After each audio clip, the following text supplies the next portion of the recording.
Hello दोस्तों, welcome to your my channel Anjal study point में आप सभी भाइयों बहनों को स्वागत है। आशा करते हैं अच्छे होंगे और स्वस्थ होंगे। तो चलिए आज हम सुपर टीईटी का जीके एंड जीएस का पार्ट 6 लेकर आए हैं।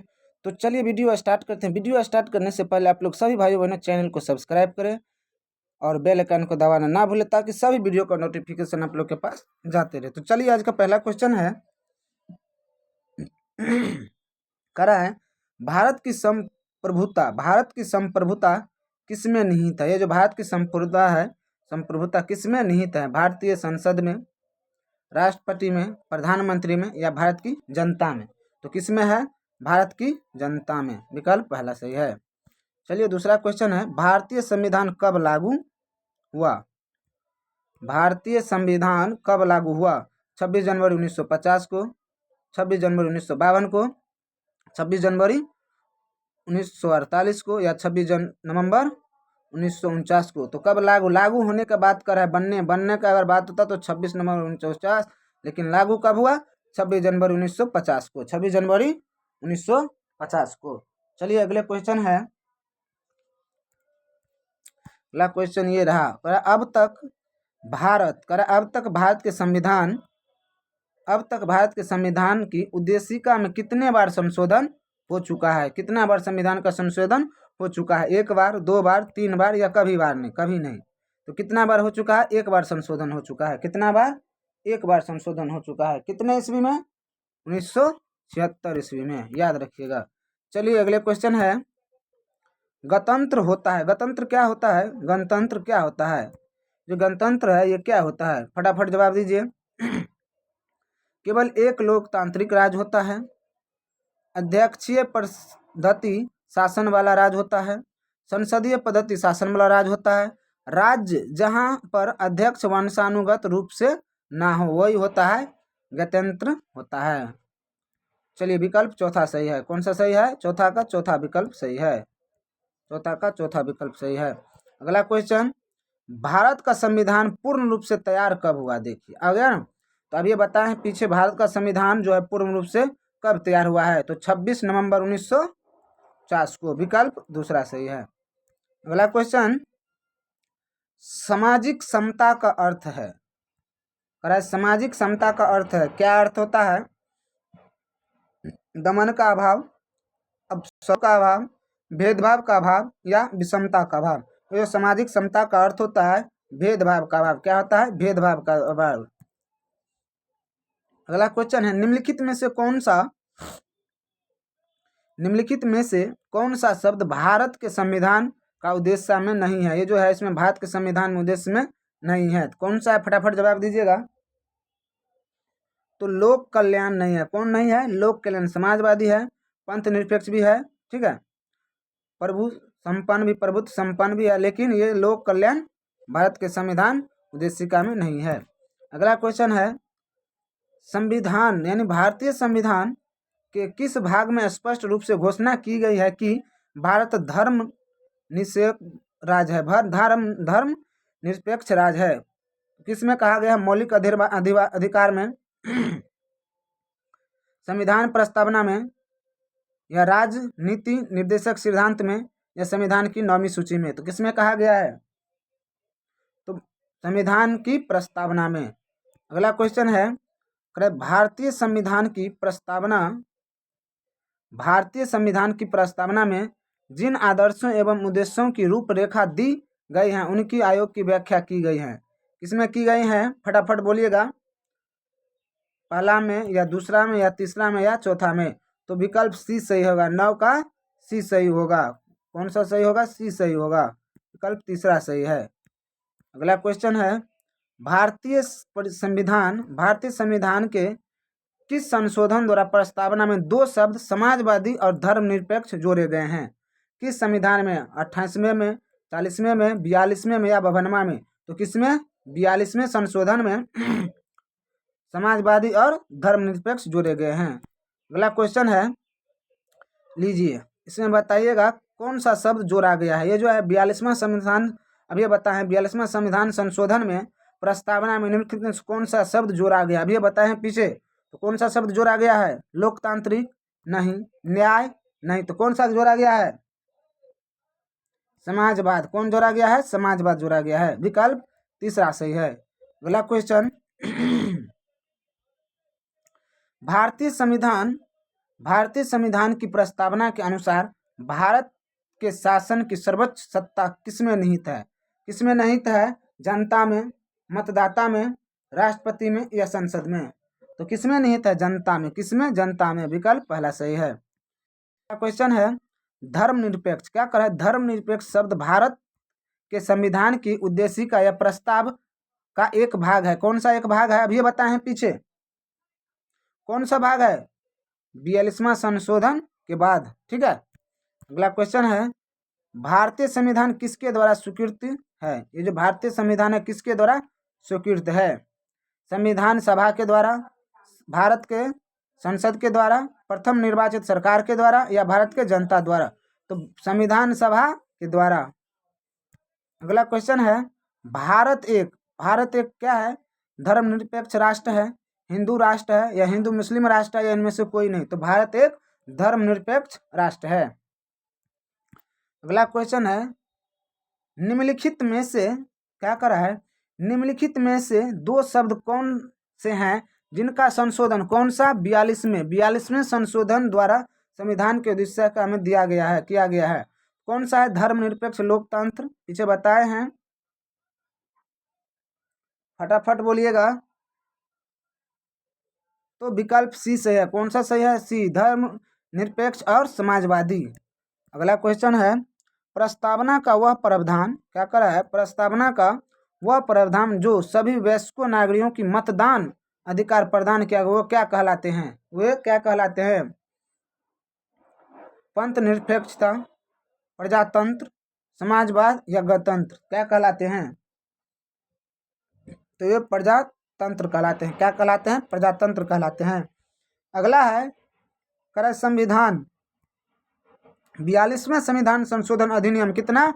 1976 द्वारा प्रस्तावना में किस शब्द को नहीं जोड़ा गया है? धर्मनिरपेक्ष जोड़ा गया है, समाजवादी जोड़ा गया है, एकता और अखंडता भी जोड़ा गया, लेकिन ये गुट निरपेक्ष है, ये नहीं जोड़ा गया है। तो क्या पूछ रहा है? नहीं पूछा है तो ये नहीं होगा। तो विकल्प सी सही है। अगला क्वेश्चन है भारत में मौलिक सार्वभौमिकता। भारत में मौलिक सार्वभौमिकता है क्योंकि संविधान एक प्रस्तावना प्रारंभ होती है। कब होती है? हम भारत के लोग शब्दों में, जनता के जनतंत्र शब्दों में, जनता के लोकतंत्र शब्दों में, प्रजातंत्रीय भारत के शब्दों में। तो किसमें? हम भारत के लोग में। किसमें? हम भारत के लोग में। अगला क्वेश्चन है भारत की स्थलीय सीमा निम्न में से कौन से देश से जुड़ी हुई नहीं है? जो भारत की स्थलीय सीमा है, निम्न में से कौन सा ऐसा सीमा है जो भारत की स्थलीय सीमा से जुड़ा हुआ नहीं है? पाकिस्तान है, भूटान भी है, नेपाल भी है, पर मालदीव नहीं है। अगला क्वेश्चन है करा है मैकमोहन रेखा किन दो शहर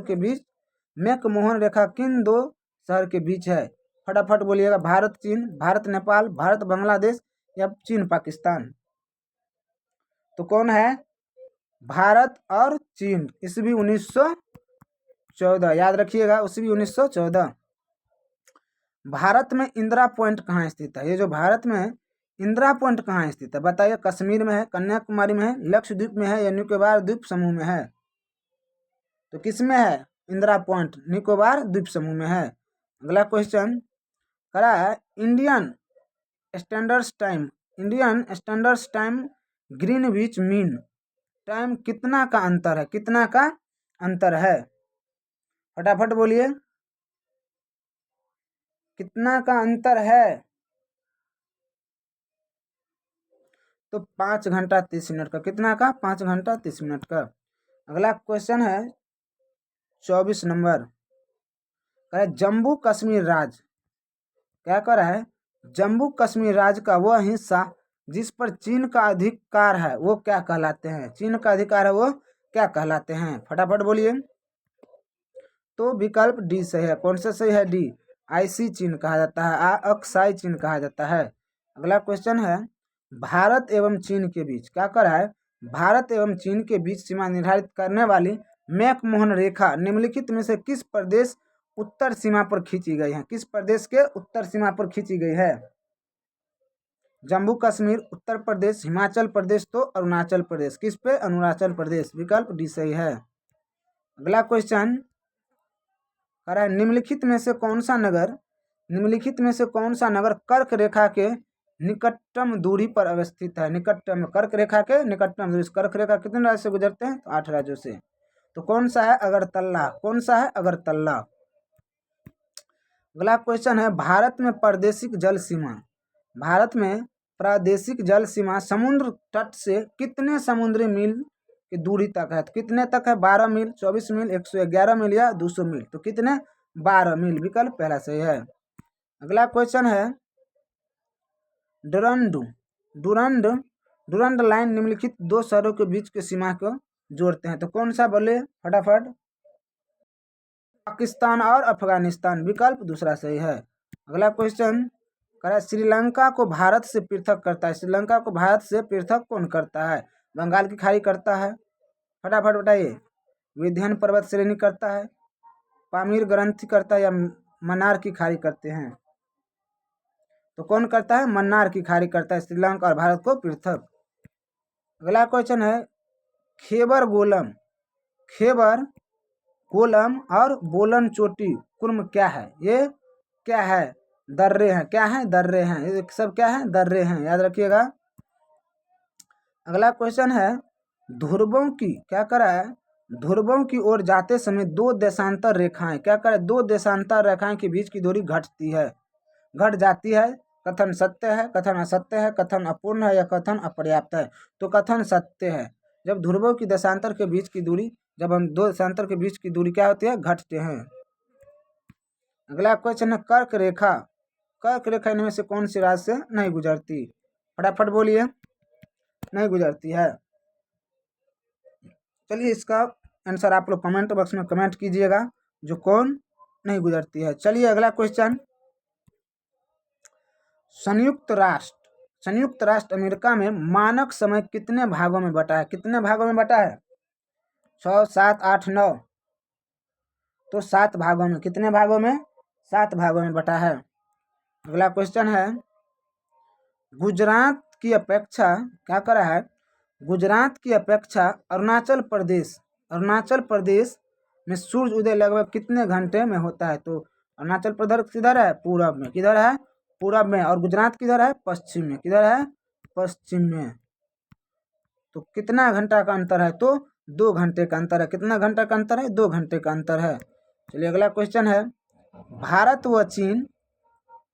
व चीन को विभाजित करने वाली रेखा का क्या नाम है? भारत और चीन को विभाजित करते हैं वो रेखा को क्या नाम है? उस रेखा का नाम है मैकमोहन। क्या नाम है? मैकमोहन। विकल्प सी सही है। अगला क्वेश्चन लक्षद्वीप समूह स्थित है। ये जो लक्षद्वीप समूह स्थित है कहाँ स्थित है? अरब सागर में, खंबात खाड़ी में, मन्नार की खाड़ी में या बंगाल की खाड़ी में? तो कहाँ? अरब सागर में स्थित है। कहाँ स्थित है? अरब सागर में स्थित है। चलिए अगला क्वेश्चन है भारत संघ में केंद्र शासित प्रदेश की संख्या कितनी है? फटाफट बताइएगा। सी विकल्प ये है। तो विकल्प सी ही सही है। कितना है? 8 है। चलिए अगला क्वेश्चन लक्षद्वीप में कितने द्वीप समूह है? लक्षद्वीप में कितने द्वीप समूह है? 17, 27, 45, 36। तो कितने हैं द्वीप समूह? 36 द्वीप समूह है। ठीक है। लक्षद्वीप में कितने द्वीप समूह है? तो 36 द्वीप समूह है। अगला क्वेश्चन भारत की तटरेखा की कुल लंबाई कितनी है? भारत की तटरेखा की कुल लंबाई कितनी है? फटाफट बोलिए। तो विकल्प सी है 7516 किलोमीटर। कितना? 7516 किलोमीटर। अगला क्वेश्चन और आज का लास्ट क्वेश्चन है भारत भूमि का उत्तरतम भाग है। भारत भूमि के उत्तरतम भाग है कौन सा है? फटाफट बोलिए कौन सा भाग है? तो इंद्राकोल है। कौन सा है? इंद्राकोल है। 40 में से कितना स्कोर हुआ कमेंट बॉक्स में अवश्य कमेंट करेंगे। और वीडियो अच्छा लगा होगा तो आप लोग चैनल को सब्सक्राइब जरूर कीजिएगा। चलिए थैंक यू।